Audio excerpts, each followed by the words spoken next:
జై శ్రీరామ్ అందరికీ నమస్కారం. వెల్కమ్ టు న్యూస్ అఖండ. నేను మీ కస్తూరి శ్రీధర్. మిత్రులారా, మోడీ ప్రభుత్వం మన దేశాన్ని అభివృద్ధి పదంలో నడిపించడానికి ఎంతలా కృషి చేస్తుందో మనకందరికీ బాగానే తెలుసు. అదేవిధంగా మన దేశంలో పేదరిక నిర్మూలన కూడా అదే స్థాయిలో వాళ్ళు శ్రమిస్తున్నారు. కానీ ఈ బీజేపీ వ్యతిరేకులు కావచ్చు, మోడీ వ్యతిరేకులు కావచ్చు, వీళ్ళందరూ కూడా ఎప్పటికప్పుడు ప్రజలను తప్పుదోవ పట్టించేదానికి ఇష్ట ప్రకారం ఇష్టారీతిలో వాళ్ళ అతి తెలివితేటలన్నీ కూడా చూపిస్తున్నారు. ఇదే క్రమంలో ఆమ్ ఆద్మీ పార్టీ ఒక ఆయన పార్లమెంట్ సాక్షిగా లేనిపోని డెకైట్ మాటలన్నీ కూడా మాట్లాడినాడు. దానికి తగ్గట్టుగానే ఎవరా మన దేశ ఆర్థిక శాఖ మంత్రి అయినటువంటి నిర్మలా సీతారామన్ గారు చెప్పుతో కొట్టేట్టు సమాధానం చెప్పింది. న్యూస్ మాత్రం సూపర్గా ఉంటుంది.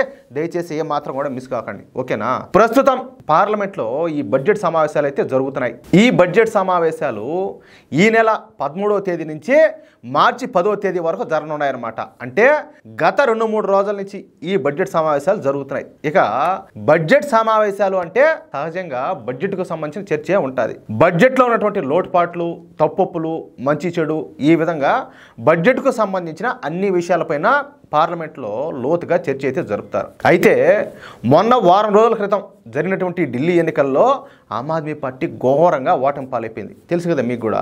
అసలు ఆమ్ ఆద్మీ పార్టీ వ్యవస్థాపకుడైనటువంటి ఎవరు, ఈ సారాయి దొంగ అరవింద్ కేజ్రీవాల్ స్వయంగా ఓడిపోయినాడు. అంతేకాకుండా సత్యేందర్ జైన్ లాంటి అగ్రనేతలు కూడా ఓడిపోయినారు. దీంతో ఒక్కసారిగా ఆమ్ ఆద్మీ పార్టీ దేశవ్యాప్తంగా వీక్ అయిపోయింది. అంతే, అట్లే ఉంటుంది.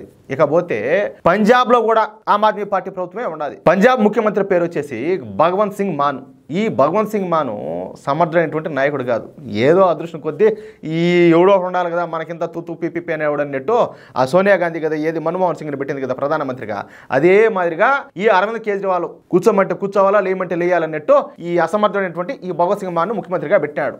ఇతను అరవింద్ కేజ్రీవాల్ ఏం చెప్తే అది చేస్తూ ఉంటాడు. ఇతనికంటూ ఒక సొంత విజన్ అనేది ఏమీ కూడా లేదు. అయితే ప్రస్తుతం ఈ Aam Aadmi party week అయిపోవడంతో పంజాబ్లోనే Aam Aadmi party ప్రభుత్వం ఎప్పుడు కూలిపోతుందో తెలియని పరిస్థితి నెలకొనింది. ఎందుకంటే పంజాబ్ ముఖ్యమంత్రి ఒక అసమర్థుడు కాబట్టి. అందుకే పంజాబ్ ఆమ్ ఆద్మీ పార్టీ ఎమ్మెల్యేలు పక్క చూపులు చూస్తారంట. ఏ పార్టీ లేబోదాం, ఎట చేద్దాం, ఇదేమో ఆమ్ ఆద్మీ పార్టీ ఉండేటట్లేదు, ఇది ఎత్తిపేటగా ఉన్నది అని చెప్పేసి వాళ్ళ ప్లానింగ్లో వాళ్ళు ఉన్నారు. అయితే పంజాబ్ ఆమ్ ఆద్మీ పార్టీలో ఒక సమర్థమైనటువంటి నాయకుడు ఒకడు ఉన్నాడు. ఆయన పేరు వచ్చేసి రాఘవ్ చద్దా. అయితే ఈ రాఘవ్ చద్దా ప్రస్తుతం పార్లమెంట్ ఎంపీగా ఉన్నాడు. ఈ రాఘవ్ చద్దాకు పంజాబ్ ముఖ్యమంత్రి సీటు పైన కన్నున్నది. తాను ముఖ్యమంత్రి కావాలంటే ఆమ్ ఆద్మీ పార్టీ ఎమ్మెల్యేలు తన వైపుకి రావాల్సి ఉంటుంది. ఎమ్మెల్యేలకు ఈ రాఘవ్ చద్దా వైపుకి రావాలంటే ఈ రాఘవ్ చద్దా తాను సమర్థుడని చెప్పేసి నిరూపించుకోవాలా.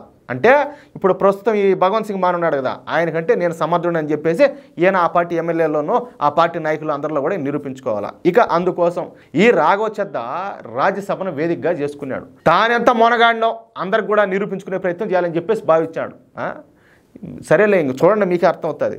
ఇక ఈ బడ్జెట్ సమావేశాల సందర్భంగా ఈ ఆమ్ ఆద్మీ పార్టీ నాయకుడు అంటే ఈ రాఘవ్ చద్దా మాట్లాడతా ఈ బడ్జెట్ మరీ ఘోరంగా ఉన్నది, అసలు ఇలాంటి బడ్జెట్ కూడా ఉంటుందని చెప్పేసి నాకు అనిపిస్తుంది. ఈ బడ్జెట్లో మధ్యతరగతి ప్రజలకు ఏమీ కూడా ఇవ్వలేదని మాట్లాడాడు. ఉండదు సినిమా ఇంకా అయిపోలే, ఇంకా ఉన్నది. మధ్యతరగతి ప్రజలకు ఈ బడ్జెట్లో ఇచ్చింది శూన్యము. 12 లక్షల కంటే ₹1 ఎక్కువ సంపాదన ఉంటే వాళ్ళు మొత్తం ట్యాక్సులను కట్టాలా? ఇదేం న్యాయము, ఇదేం బడ్జెట్ అంట రాజ్యసభలో ఈయనేదో పెద్ద పోతు మొగోడిగిని పెద్ద మేధావిగిని అన్నట్టు రెంకిలేస్తా అరిచినాడు. దీంతో అక్కడే సభలో ఉన్నటువంటి మన దేశ ఆర్థిక శాఖ మంత్రి నిర్మలా సీతారామన్ గారు వెంటనే ఈ అంశం పైన స్పందించారు. ఇక మాట్లాడతా, నాయనా ఎవరా మిస్టర్ రాఘవ్ చద్దా, మీరు అతిగా ప్రవర్తించాల్సిన అవసరం లే, మీరు పెద్దగా అరవాల్సిన అవసరం కూడా లేదు, ఆగత్యం కూడా లేదు. మీకు సమాధానం చెప్పడానికి నేను ఇక్కడే ఉండా, నేను అడిగి పోలా. 12 లక్షల కంటే ₹1 ఎక్కువ ఉన్న ట్యాక్స్ మొత్తం కట్టాలని చెప్పేసి ఈ బడ్జెట్లో ఏమన్నా రాసి ఉండదా? అసలు ఈ బడ్జెట్ మీరు చదివినారా ఎంతకో? లేకపోతే మీరు ఎవరైనా సరే ఈ చార్టెడ్ అకౌంటెంట్ ఉంటారు కదా, వాళ్ళ సలహా ఏమైనా తీసుకున్నారా? ఇప్పుడు నేను చెప్తున్నానండి, 12 లక్షలు దాటి ఆదాయం ఉన్న వాళ్ళు ఇంతకుముందు 65,000 వరకు ట్యాక్స్ కట్టాల్సి వచ్చేది. కానీ ఇప్పుడు 12 లక్షలు దాటినటువంటి వాళ్లకు ఈ మార్జినల్ రిలీఫ్ అయితే కలిగించాం. ఈ మార్జినల్ రిలీఫ్ మూలంగా 12.5 లక్షలు సంపాదించే వాళ్ళు కూడా కేవలం ₹10,000 ట్యాక్సులు కట్టాల్సి వస్తుంది. ఈ విషయం కూడా మీకు అర్థం కాకపోవడాన్ని బట్టి మీ మేధావితనం అయితే ఇక్కడ అందరికీ అర్థం అవుతుంది. ఏంది, మధ్యతరగతి ప్రజలకు ఏం చేయడం లేదా? ఈ బడ్జెట్లోనే మధ్యతరగతి ప్రజల కోసం 2 కోట్ల ఇళ్లను మేము కేటాయించినాం.